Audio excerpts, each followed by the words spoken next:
tal? Es un gusto saludarles. Sean ustedes bienvenidos a su programa Impulsando el Derecho a través de la plataforma Uvavisión. Bien, pues yo les comento que se pueden conectar precisamente a este gran programa. Pueden mandarnos dudas, comentarios, sugerencias vía WhatsApp al 55 81 88 37 57. Asimismo, en YouTube estamos como Impulsando el Derecho MX. Bueno, pues el día de hoy vamos a abordar un tema muy importante y sobre todo muy interesante. Es la contratación y autonomía digital, el nuevo paradigma jurídico, un tema que está en boga y por supuesto todos debemos estar actualizados. El día de hoy nos acompaña la maestra Verónica Godínez y vamos a abordar este tema comenzando con la evidencia digital y prueba en contratos electrónicos. Bienvenida, maestra Verónica Godínez. Muchas gracias y mucho gusto, Arturo. ¿Qué tal? Aquí estamos listos para compartir un poco de lo que nos ha pasado en el día a día con contratación digital. Entra este enfoque de desafíos probatorios en contratos generados o incluso ejecutados por sistemas inteligentes. Yo le preguntaría entonces, ¿cómo se prueba la autenticidad y sobre todo la integridad de un contrato automatizado? Claro, sin duda tenemos desafíos probatorios cuando el contrato es generado o ejecutado por sistemas inteligentes, pero también cuando hablamos de comercio electrónico.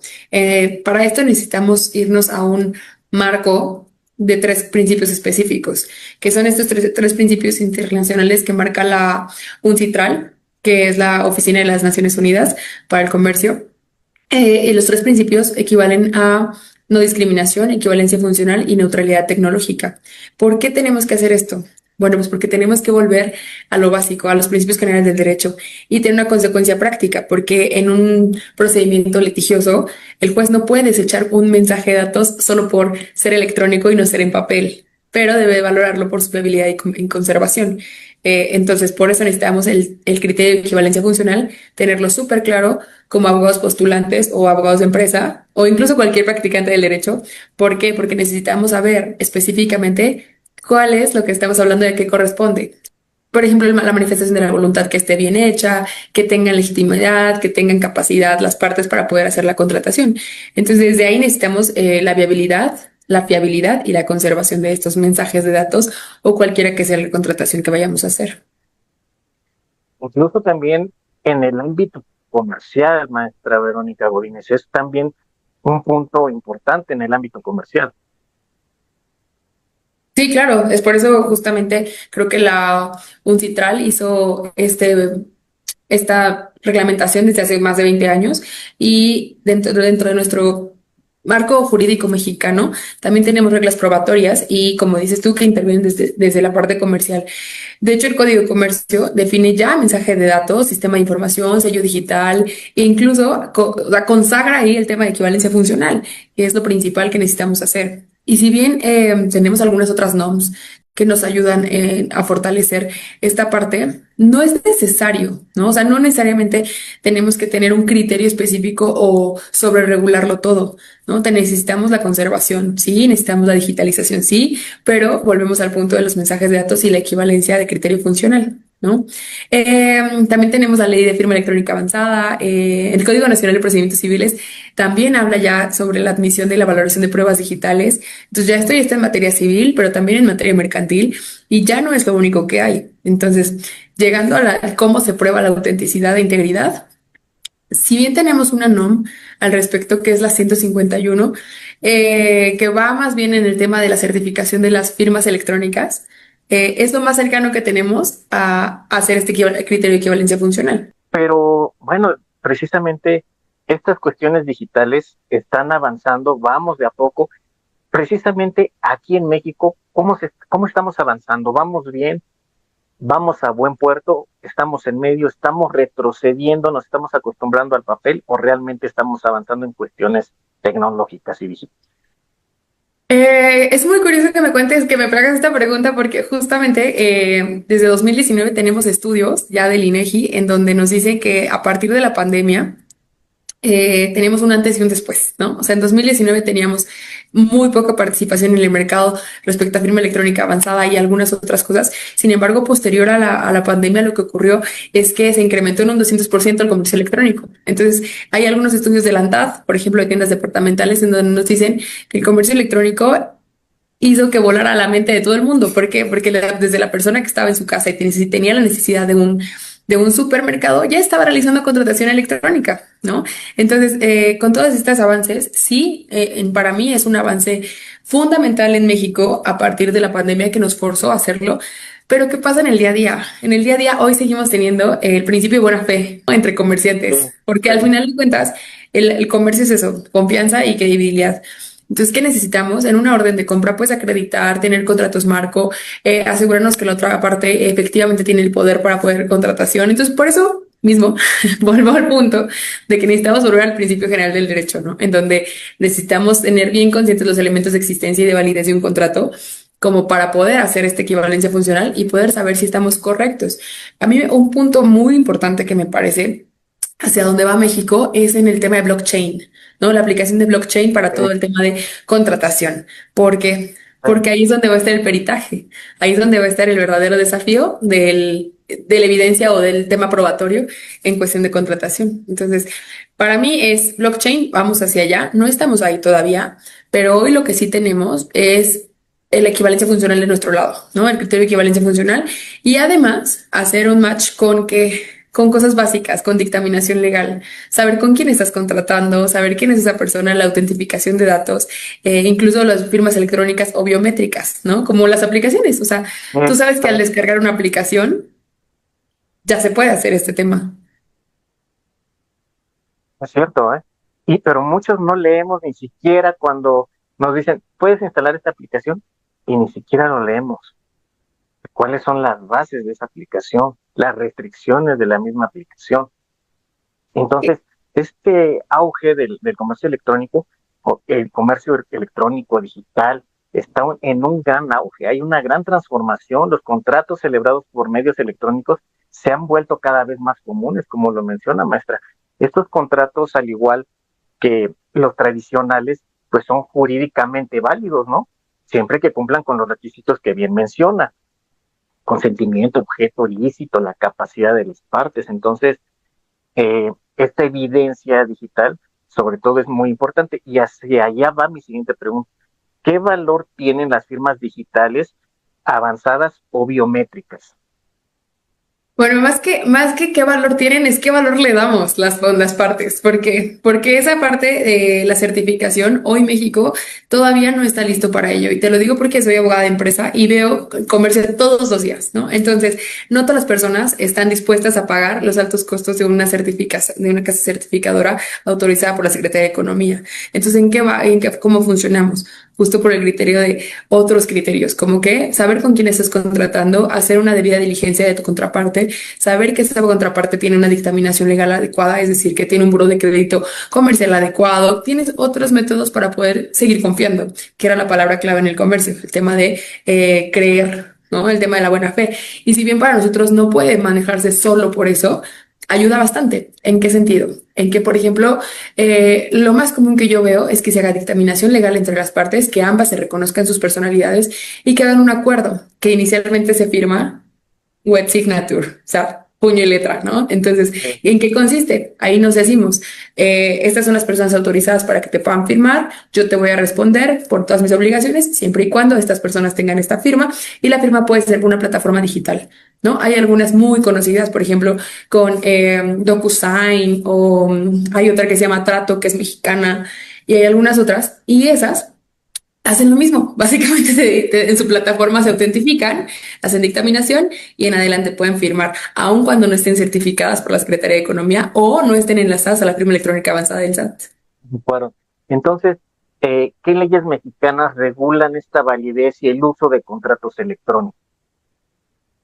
Como lo hemos platicado, el Código de Comercio, la ley de firma electrónica avanzada, también tenemos la parte de, el Código Civil, tenemos un montón de lugares de donde podemos echar mano sin necesidad de una sobreregulación, porque a veces escucho a muchos abogados muy jóvenes que dicen, no, es que eso no está regulado, no, es que eso no viene en la ley, pero no tienen esta capacidad de criterio a lo mejor tan desarrollado todavía para decir, es que no necesitas una sobreregulación, al contrario, necesitas saber perfectamente obligaciones civiles para poder irte a un tema de contratación en cualquier campo que sea. Si es, usted que es la experta, maestra Verónica Godínez, la experta en este tema, y que día a día ve estas situaciones en grandes empresas, ¿qué recomendaciones les daría a las empresas en México? Primero me iría a los usuarios. Perdóname que me regrese un pasito antes, pero me iría a los usuarios porque el tema de usuarios y lo que comentabas respecto a compartir datos personales y que las personas no leemos, ese es el principal problema de la contratación hoy día digital. Porque no sé si has escuchado algunos casos incluso que han sido sujetos de memes y otras historias en donde dicen, es que yo pensé que Apple Pay no estaba vinculado a una tarjeta de crédito, que eran como puntos que yo tenía en mi Apple Store, y eso no existe, ¿no? O Sí, sea, eso es una muestra de cómo los usuarios no leemos y además no somos conscientes de compartir nuestros datos. ¿Por qué lo menciono así? Porque se exigen las bases legales y salvaguardas a las empresas, pero ¿qué pasa si en sus salvaguardas y en sus términos y condiciones dice al dar clic aquí vas a poder, porque existe el click wrap, ¿no?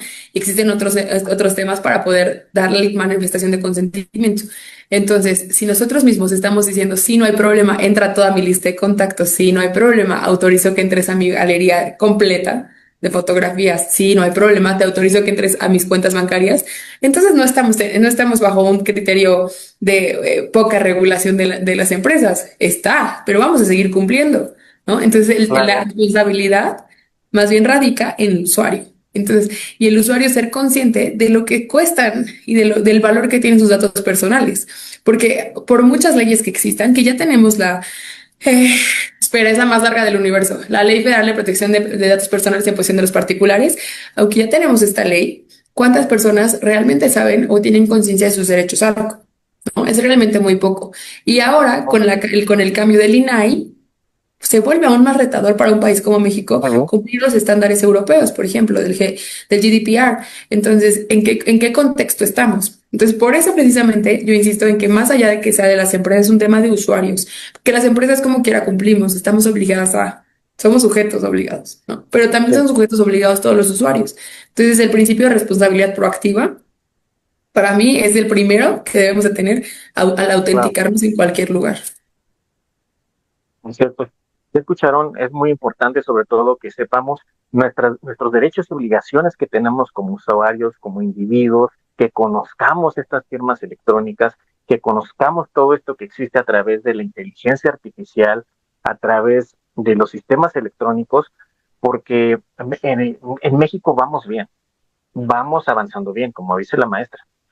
Un retos, como todo en la vida, hay grandes retos al momento de demostrar, por ejemplo, que hay una firma, si es electrónica, si es autógrafa realmente, que las dos tienen la misma validez, ¿no, maestra? Una autógrafa o una electrónica. Sí, siempre y cuando veamos el tema de la autentificación, que era lo que comentábamos, ¿no? Entonces, para poner un ejemplo, algo sencillo, ustedes saben que todas las personas adultas responsables deben que tener un RFC, ¿no? Entonces, para poder hacer una factura, para poder emitir una factura o recibir una factura, necesitas autentificarte y es una obligación que en México es personalísima. Aun cuando puedas decir, es que mi abogado, es que mi contador tenía mi firma electrónica avanzada, I'm sorry for you, mala tarde, necesitas hacerte responsable de tus actos, ¿no? Entonces creo que volvemos al mismo punto, que era el tema de la responsabilidad proactiva del usuario o del ciudadano. Entonces, para mí eso equivale bastante a la mejor medida de que puedes tener para conocer tus derechos. Sin embargo, mencionabas algo interesante de en México vamos bien. Sí, pero normalmente pensamos que México es el estandarte en América Latina para un montón de cosas y no Sí, necesariamente. ¿No? Tenemos ejemplos como Colombia, en donde su sistema judicial está profundamente ya alineado a estándares digitales, ¿no? O sea, todas las audiencias son remotas. En Chile también tenemos el tema de que los contratos, cualquier acto suscrito con firma electrónica es equiparable ya en un grado específico igual, sin necesidad de una NOM como la de 151 que hablábamos, ¿no? Entonces, en Brasil igual, ¿no? Tenemos el mismo, pero volvemos al punto inicial de todo, que es el tema de la equivalencia funcional, porque esos criterios Claro. que tiene la UNCITRAL, para mí, son los que nos rigen a todos los países con independencia del marco jurídico de cada uno. Así es, pues muchas gracias por su gran aportación, maestra Verónica Godínez. Este tema de regulación eh, que es muy importante, esta evidencia digital, la prueba de contactos electrónicos, sin duda a nuestro auditorio les va a ser de mucha utilidad, créanme. Muchas gracias por habernos acompañado en su programa Impulsando el Derecho, maestra Verónica Godínez. Gracias a ustedes. Bien, pues vamos a un breve corte comercial y regresamos con más de Impulsando el Derecho a través de la plataforma Uvavisión. Vamos a un corte y regresamos.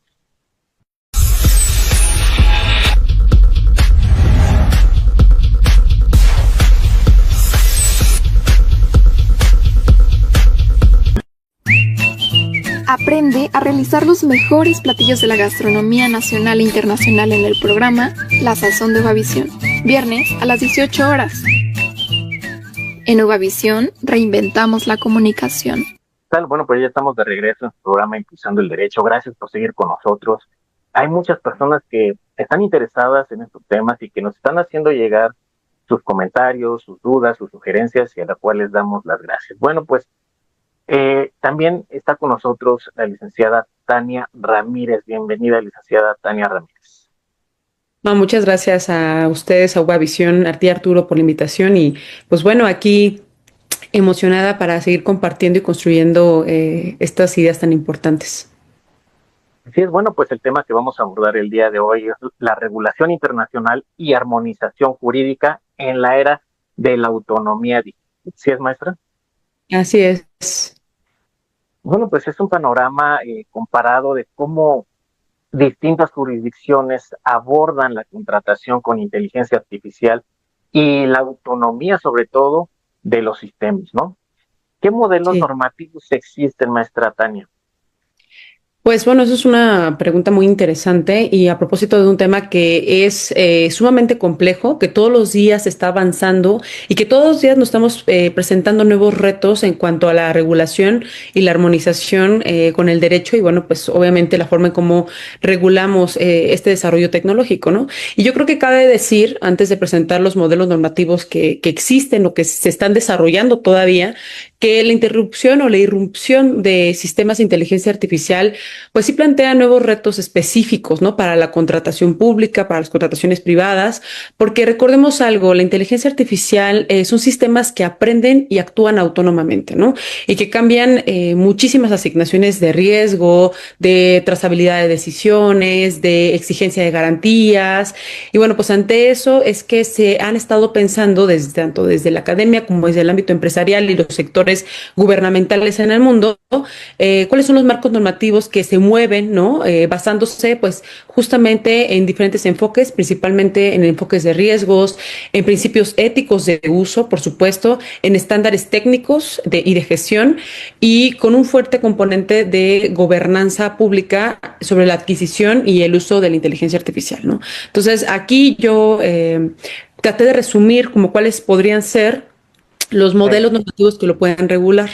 El primer modelo normativo que existe o que se está impulsando, pues son estos modelos o enfoques basados en el riesgo, ¿no? Y uno de los ejemplos que tenemos clave de estos modelos normativos es una ley que salió en 2024, la ley 1689 en la Unión Europea, que es el AI Act, que clasifica los sistemas por riesgo, ¿no? Y que establece obligaciones concretas para proveedores y desplegadores de inteligencia artificial. Y bueno, eso es un modelo prescriptivo en cuanto al uso, ¿no? Obviamente evalúa los riesgos, como ya lo he estado comentando, la documentación técnica y la regulación interna de quien la utiliza, ¿no? Ese es un enfoque muy interesante porque esta ley que yo les menciono, la ley AI Act, la 1689 del 2024, Es la primera ley que sale dentro del contexto de la Unión Europea y que, bueno, pues está tratando de regular desde este enfoque, ¿no? El uso de la inteligencia artificial como un marco normativo. Otro de los enfoques o de los marcos que se están ocupando bastante es el tema de un enfoque de principios, ¿no? Esto como ¿cómo se puede o cómo se puede entender? Bueno, pues como muchos aquí o todos sabemos, existen muchísimas organizaciones multilaterales de manera internacional, ¿no? La UNESCO, la OCDE, la ONU, etcétera, ¿no? Y muchos países adoptan principios, ¿no? Transparencia, justicia, responsabilidad, respeto a los derechos humanos, ¿no? Como guías para políticas y contratos. Bueno, pues justamente este enfoque tiene más o menos esa intención de trazar un marco mínimo de principios clave para poder entender cómo se utiliza la inteligencia artificial en las empresas, en las instituciones de gobierno que ya estén, vamos, tomándola como una herramienta de uso, ¿no? No solamente en las contrataciones, sino en su gestión del día a día. ¿Qué pasa con este enfoque? Creo que me parece pertinente mencionar que es un enfoque que al establecer principios y al ser emitido por organizaciones multilaterales internacionales no es vinculante, es decir, no tiene una fuerza vinculatoria como lo puede tener un código o una ley interna en un país como en el mexicano. Sin embargo, sí establece pues estos marcos éticos globales de cómo las personas o cómo los gobiernos y las empresas deben de adoptar el uso de la inteligencia artificial pues de una manera más objetiva, y creo que aquí el punto crucial es no discriminatoria y principalmente de una forma ética, ¿no? Y aquí un ejemplo claro de este modelo, un poco para ilustrar a los que nos estén visualizando y observando, es un caso que pasó hace unos meses, en julio, hubo una auditoría de una firma de auditores muy importante a nivel global y con muchísimo reconocimiento, que es Deloitte, ¿no? Deloitte, pues, una firma de auditores, fiscalizadores, etcétera, que ayudan a gobiernos y a empresas para tener regulados y auditables, estar regulados normativamente. Y bueno, este caso se presenta en Australia, se contratan los servicios de Deloitte por parte del gobierno australiano, audita lo que sería lo similar aquí a la Secretaría del Trabajo, es como el Departamento de Relaciones Laborales, y presenta el informe, lo audita. Este informe estaba vinculado específicamente al uso de la inteligencia artificial para sancionar a desempleados o a personas empleadas que no tuvieran como los papeles o su cumplimiento real dentro de las empresas o dentro del gobierno. Y bueno, pues lo utilizan y emiten un informe, sale en julio, todo parece muy normal ahí, una acción muy clara, pero ¿qué pasa? En septiembre, un académico de la Universidad de Sydney revisa el informe, le llamó la atención y pues resultó que la información que se había proporcionado ahí, sobre todo cifras y estadísticas, eran falsas. Sí. No tenía ninguna fuente fiable, eran pues sí, como algo que llaman ellos hallucinations, como alucinaciones del propio sistema que había inventado esas cifras para justificar un informe, ¿no? Lo cual es sumamente grave porque pues estamos hablando de una alteración de información falsa sobre informes que pues no cuestan un peso, ¿verdad? Son muy caros, pero que además tienen un impacto muy fuerte. Y bueno, a resumidas cuentas, la firma aceptó el error, señaló que había utilizado inteligencia artificial para sacar cierta información, evidentemente no la corroboró y éticamente dio una información incorrecta, ¿no? Entonces, ¿cuál fue la sanción? Pues la sanción fue que tuvo que regresar parcialmente el pago, parte del pago del que se le había realizado. Y bueno, ya deja del dinero, ¿no? Sino el prestigio que por sí mismo ha construido, pues se demeritó bastante, ¿no? Entonces, ahí podría ser como un ejemplo de por qué es tan importante ese tipo de principios éticos, ¿no? En el uso de la inteligencia artificial.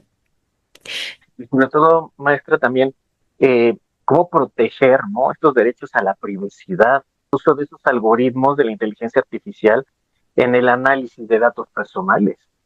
Claro, claro, claro. Y híjole, es bien complicado porque, pues como lo hemos dicho desde un principio, es un tema muy reciente. Ya, por supuesto, en otras entrevistas se ha señalado el uso de la protección de los datos personales, ¿no? De cómo usuarios debemos de ser responsables de lo que estamos proporcionando, pues no solamente ya el tema de la inteligencia artificial, sino a las propias aplicaciones que día a día utilizamos y que casi o prácticamente nadie nos ponemos a leer esas letritas chiquititas que resultan ser las más importantes, ¿no? Y Y un tema que aquí también me parece pertinente mencionar, pues es el uso, por ejemplo, del ChatGPT, ¿no? Este mecanismo de inteligencia artificial súper famoso Sí.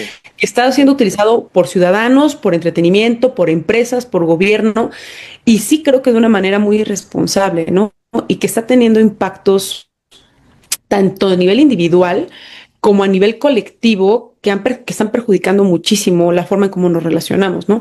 Y justo este tema de los marcos normativos, pues creo que la apuesta hacia allá va, esa es la apuesta, ¿no? De poner toda una plataforma de posibles soluciones o regulaciones frente a algo que es imparable, porque es imparable en realidad. Ya no podemos frenar el desarrollo tecnológico y menos el desarrollo de la inteligencia artificial, porque es algo que nos va a acompañar y que, bueno, a lo mejor de una manera muy apocalíptica, hasta pretende sustituir la razón humana, ¿no? El generar autónomamente procesos que ya no dependan del ser humano, sino pues justo de estas tecnologías.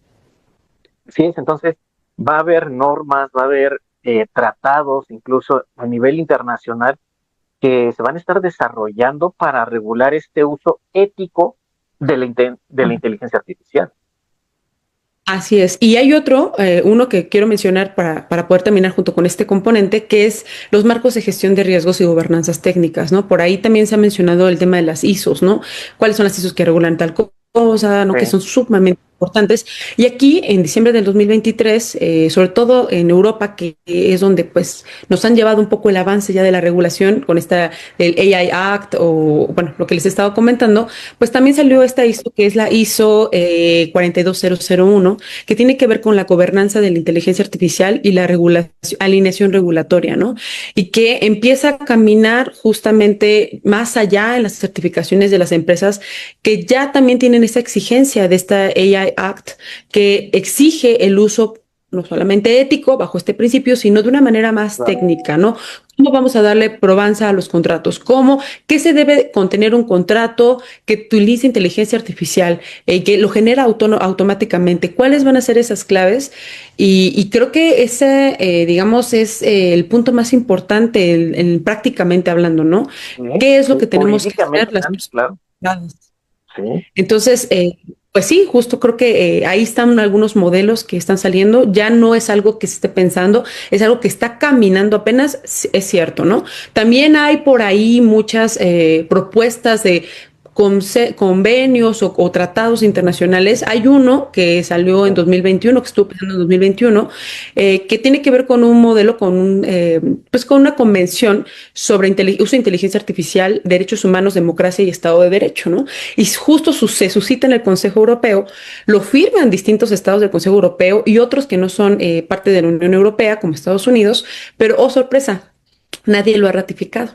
Lo que significa que no importa que lo firmes, si no lo ratificas, no se convierte en obligatorio o vinculante, ¿no? Entonces, pues también Ah, ahí habría que analizar cuáles son las causas de por qué no ha caminado esto. Y bueno, pues a partir de eso también construir estas realidades que necesitamos aquí en México. como por ejemplo, maestra, estos acuerdos de libre comercio, ¿no? Con el TEMEC. Claro, claro, claro, claro, ¿no? Y que ahí, pues, la Secretaría de Economía también creo que ya tiene sus foros nacionales de consulta sobre el TEMEC, que han estado como en diferentes estados y bueno, yo no he asistido, pero tampoco he visto que alguien levante la mano de cómo se va a regular estas prácticas o una recomendación práctica para las cláusulas que se van a firmar en torno a este tema, ¿no? Que es, creo, va a ser uno de los puntos más álgidos, más técnicos y más importantes de esta firma, ¿no? Es un reto, definitivamente es un reto. Vamos a ver quién le va a hacer frente, ¿no? Eso es lo importante. Así es. ¿Quién va a hacer frente a este gran reto? Así es, y sobre todo yo creo que aquí sería pertinente, yo estuve pensando cuáles serían esas recomendaciones prácticas, o sea, ¿qué podemos recomendarles a la audiencia, a aquellos que nos estén mirando, qué pueden tomar en cuenta si están en sus manos justamente la construcción de esto y de otros que va a llegar, ¿no? En el sector empresarial en general le está impactando este tema, ¿qué tiene que tomar en cuenta para no caer en errores, para cuidar esta parte del profesionalismo y sobre todo, pues el tema del renombre de las empresas donde trabajan, porque también es bien No, importante. Implementamos todo de Deloitte, pero puede pasar en cualquier empresa, ¿eh? O sea, ellos fueron los sí, primeros, pero yo creo que se viene una avalancha de información falsa que no es corroborable y que se va a utilizar de manera indiscriminada, ¿no? Sí, sin duda, maestra. Un tema que, híjole, de verdad podríamos pasarnos aquí horas. Es muy interesante esta regulación internacional, la armonización jurídica en esta era de la autonomía digital, maestra. ¿Algo más que le gustaría abonar a esta gran charla? Pues solamente dar rápidamente algunas recomendaciones que creo que son Sí, pertinentes. claro. Para aquellas que estén construyendo o que estén ya en aras de trabajar este tema, creo que tienen que tomar en cuenta en los contratos o en las contrataciones en general, definir precisamente cuál va a ser el tipo de sistema que utilicen, ¿no? Versiones, modelos, datos de entrenamiento, proveedores subcontratados, ¿no? Que tengan mucho cuidado en esas definiciones porque esto nos va a ayudar a precisar quién va a ser, quién es el responsable de la ejecución o entrega de ciertos puntos y quién puede ser también el responsable de las consecuencias que un mal uso pueda tener, ¿no? Obligaciones, por Claro. supuesto. De transparencia, ¿no? De entrega de documentaciones técnicas, fiables, que también sea auditable, por ejemplo, cualquier tipo de proceso a los que se vayan a entregar o que se vayan a realizar que involucren inteligencia artificial. Sí. Creo que aquí un punto súper importante tiene que ver con el tema de responsabilidad, ¿no? O sea, ¿quién se va a responsabilizar de un daño derivado de este sistema de inteligencia artificial? ¿Quién va a ser el responsable, no? Eso creo que es crucial ponerlo, pues considerando todas estas avalanchas de cosas que se vienen y, por supuesto, a lo mejor poner una cláusula de cumplimiento regulatorio, ¿no? Es decir, ¿quién va a cooperar para investigaciones de manera regulatoria? Investigar y corroborar el contenido de lo que se va a entregar e insisto, todo esto al final envuelve un gran principio que se mantiene en el derecho, que no solo es de este tema, pero que hoy día cobra muchísima relevancia, que es el tema de la ética profesional, ¿no? ¿Cómo vamos a garantizar que esta ética profesional prevalezca, aún con la contratación y el uso de inteligencia artificial? ¿Quién va a poder corroborar y no solamente corroborar, sino quién se va a responsabilizar de esos actos en el uso indebido de las inteligencias artificiales, ¿no? Y ahí, por eso es que considero que tiene que ver esta cláusula que implique con nombre y letra así literalmente quiénes van a ser estos responsables y pues bueno, justo cuidar o blindar esta parte de la empresa, cuidar el prestigio y también hacer una métrica de profesionalismo de quienes utilizan esas inteligencias para trabajar en el día a día. Yo creo que serían algunas recomendaciones así como muy por encima, ¿no? Pero bueno, ya seguramente habrá tiempo para después profundizar sobre estos temas.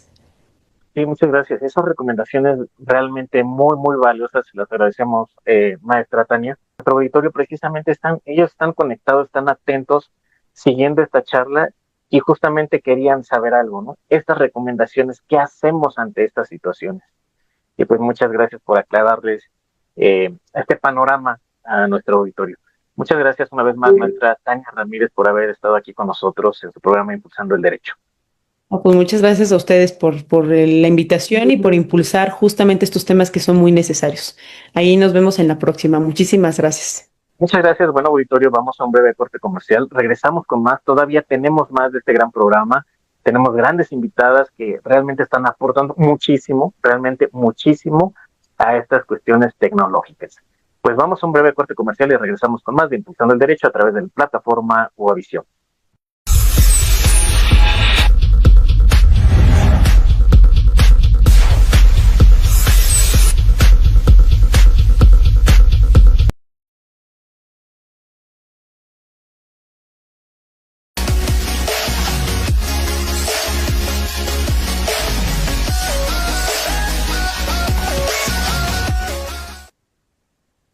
Estimado auditorio, ya estamos de regreso en su programa Impulsando el Derecho.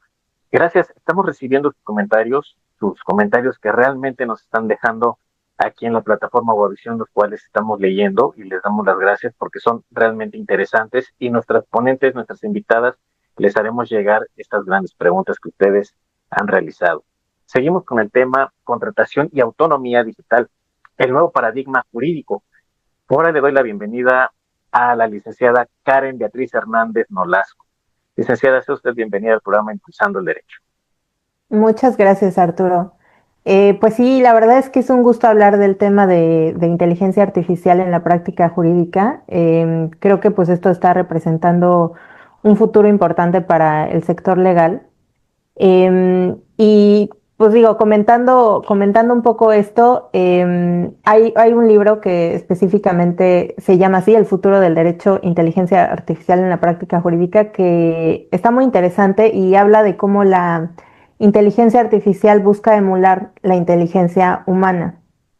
Entonces, en este sentido, lo que hace la inteligencia artificial es automatizar el aprendizaje, o sea, aprende de los procesos que nosotros le ponemos, procesa el lenguaje y activa una serie como de redes neuronales, ¿no? En Internet, digamos. Entonces, pues esto permite que las máquinas realicen tareas que normalmente serían asignadas a cualquier persona. Digamos que lo reemplaza, ¿no?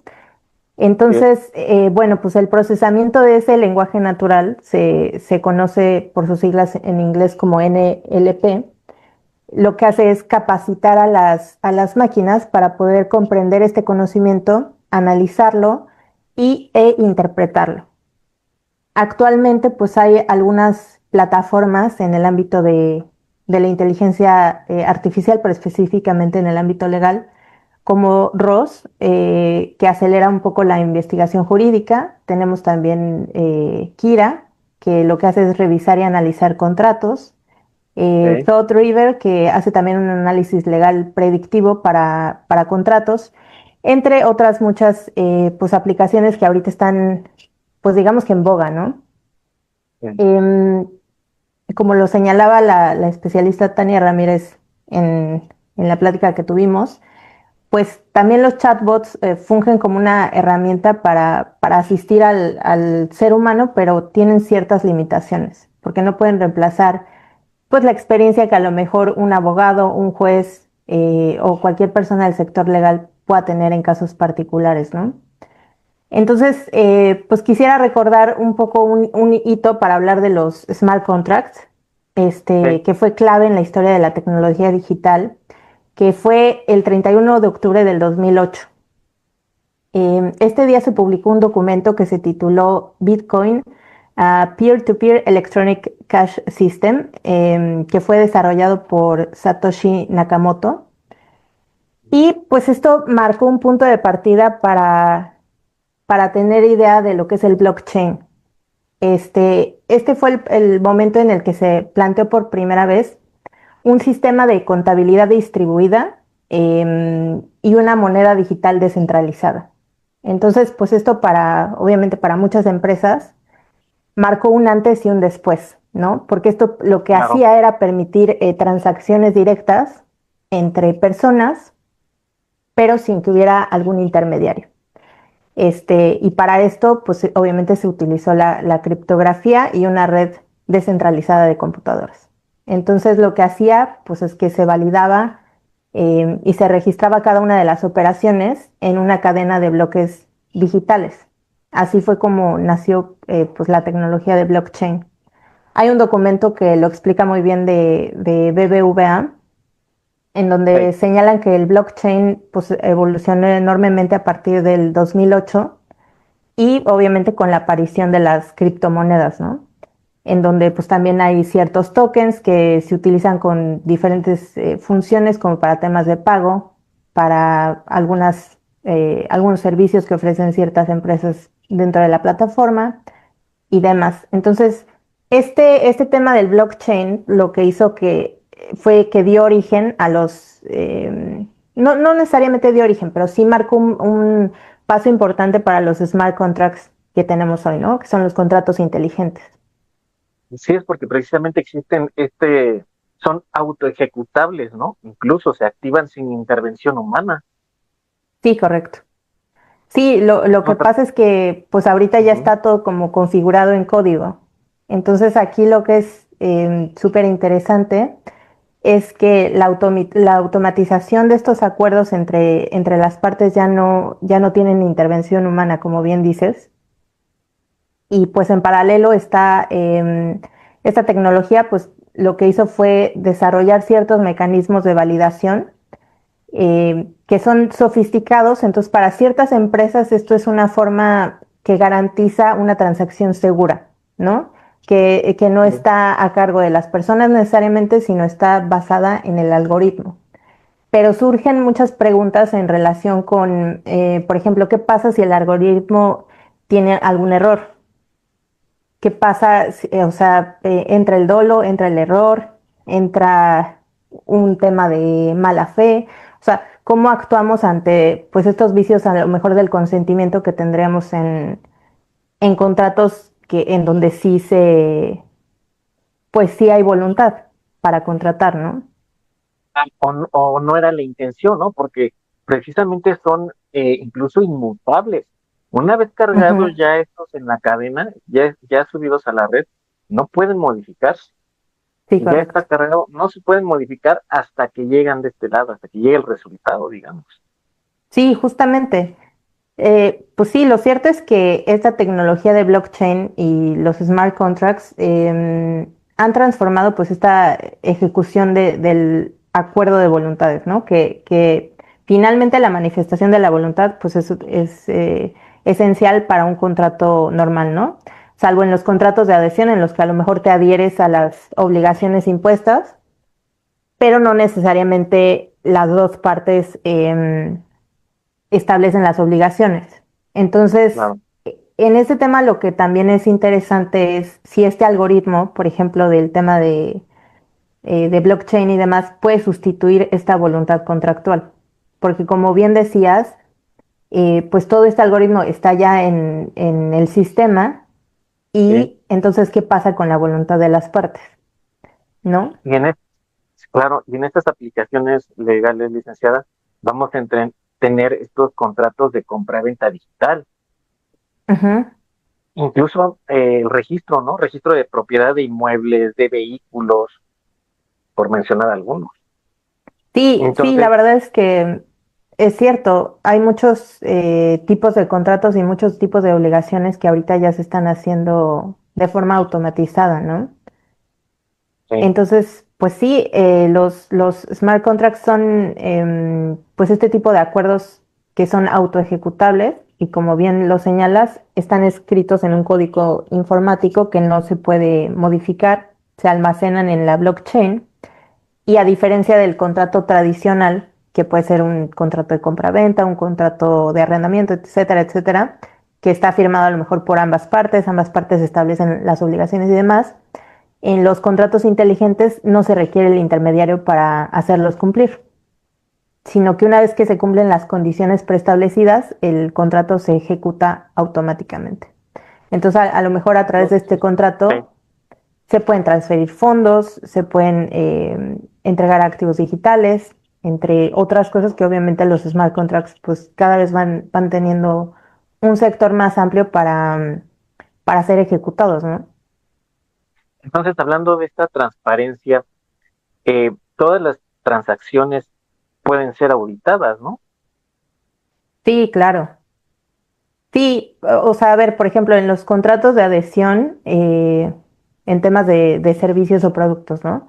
Por ejemplo, tenemos a Ujú. la Profeco, que es un ente que digamos que regula que estos contratos de adhesión no traspasen este tema de que las obligaciones que se pacten sean equitativas para ambas partes, ¿no? Porque al final el contrato de adhesión que, por ejemplo, arma una aerolínea, cuando tú compras tu boleto de avión, lo Sí. adquieres, pero no necesariamente estableces tú las obligaciones a las que te quieres obligar, sino simplemente entras y adquieres. Entonces, pues con los smart contracts funcionaría similar. No habría un consentimiento de este tipo expreso, sino simplemente pues todo esto se agrega al sistema y las personas pues deciden si se adhieren a esto o no y si sí, pues obviamente se cumplen esa serie de requisitos. Lo que muchos plantean es que lo ideal sería partir de contratos híbridos, que no sean Ok. contratos completamente digitales, o sea, que no sea un smart contract en donde las personas no tengan intervención alguna, sino que sí haya un código escrito, ¿no? Para a lo mejor facilitar el tema de comercio y demás que nos comentaba Verónica, pero también que permita la intervención humana, porque hay ciertas situaciones en las que si nos basáramos solamente en cómo está planteado el smart contract, pues es muy rígido O sea, el smart contract tú le das el código, ¿no? Y el algoritmo va a seguir pues bajo eso que tú le enseñaste, ¿no? Que se podía hacer. Entonces, por eso se plantea ahorita un poco esta parte híbrida en donde, pues a lo mejor alguien, por ejemplo, en este caso del sector legal, pueda intervenir para que no sea del todo un smart contract, sino haya una parte proporcionada para alguien, digamos, sí. un abogado y demás, que esté como al cuidado de ese contrato. Entonces, desde su punto de vista, ¿qué va a pasar con el dolo, ¿no? Que mencionaba hace ratito, el error, el incumplimiento de contratos automatizados. Pues ese es un tema importante en relación con la responsabilidad legal, ¿no? Que comentaba Tania también. Sí. O sea, a ver, la responsabilidad legal en tema de, por ejemplo, errores de la IA, va a ser difícil un poco sujetarla para saber quién es el responsable. Porque, por ejemplo, podríamos hablar de que el responsable podría ser el desarrollador, el que programó, el dueño de la aplicación, por ejemplo. Entonces, La plataforma, claro. sí, queda un poco abierto a saber en realidad a quién se le ejecuta ese. Podría ser un caso de incumplimiento, podría ser un tema de dolo, podría ser un tema de error, como lo señalas. Entonces, pues sí, la responsabilidad legal es un tema difícil pues de contemplar, ¿no? Yo creo que ahí tendremos que analizar un poco más y estudiar un poco más este tema de inteligencia artificial, porque sí es un tema muy complicado para saber de qué forma, pues este sesgo va a tener su ejecución, ¿no? ¿Y de qué forma se va a regular? Definitivamente es un tema importante y que gracias a ustedes que le están trayendo este tema, licenciada Karen, que le están trayendo aquí a la plataforma, porque es el inicio. Esto es el inicio. Lo que estamos hablando van a pasar, licenciada Karen, no 5 años, un año. Un año va a haber mucha diferencia de lo que estamos hablando hoy, en octubre, en este mes de octubre, al año que viene, en el 2026. Va a haber mucha diferencia, ¿no? Sí, es cierto. Sí, la verdad es que yo creo que los contratos inteligentes pues van a obligar al derecho contractual a evolucionar, sin duda alguna. Y yo creo que todas estas plataformas que señalaba al inicio como ROS y demás, pues iban a marcar un cambio importante, porque no solamente están ahorita viendo estas aplicaciones para temas de contratos, sino también ahora para análisis jurídico, para resolución de sentencias, para creación de contratos. O sea, es un tema bastante amplio y yo creo que también la ley se va a tener que ajustar a ese cambio, ¿no? A esa evolución y ese dinamismo que está teniendo la inteligencia artificial. Claro, y de eso se trata el derecho, de eso va la ley, ¿no? Siempre nos dijeron cuando entramos a la carrera, el derecho va evolucionando, es cambiante, nos tenemos que ir adaptando. Y eso es lo bonito también, ¿no? Es lo bonito del derecho. Es lo bonito del derecho. Hay que ir vamos evolucionando junto con él. Sí, ¿no? correcto. Pues muchas gracias, licenciada Karen, por habernos traído estos grandes temas aquí a Impulsando el Derecho. Muchas gracias por haber estado una vez más con nosotros y por compartirnos este gran tema. Muchas gracias a ti, Arturo, y muchas gracias a la audiencia que también nos está viendo. Bien, pues ella es la licenciada Karen Beatriz Hernández Nolasco, aquí en su programa Impulsando el Derecho. Bueno, y también para que nos comparta sus redes sociales, para que si alguna persona está interesada o tiene alguna duda incluso, pues ustedes la podemos contactar de una manera más fácil. Sí, muchas gracias, Arturo. Pues me pueden contactar en LinkedIn como Karen Hernández Nolasco, así aparezco, y también nos pueden seguir en Mirai Abogados. Tenemos en Facebook y también en LinkedIn. Estamos así como Mirai Abogados. Muy bien, pues muchas gracias. Yo soy su servidor y amigo Arturo Uriostegui. Nos vemos la próxima en Impulsando el Derecho a través de la plataforma UVA. Excelente tarde.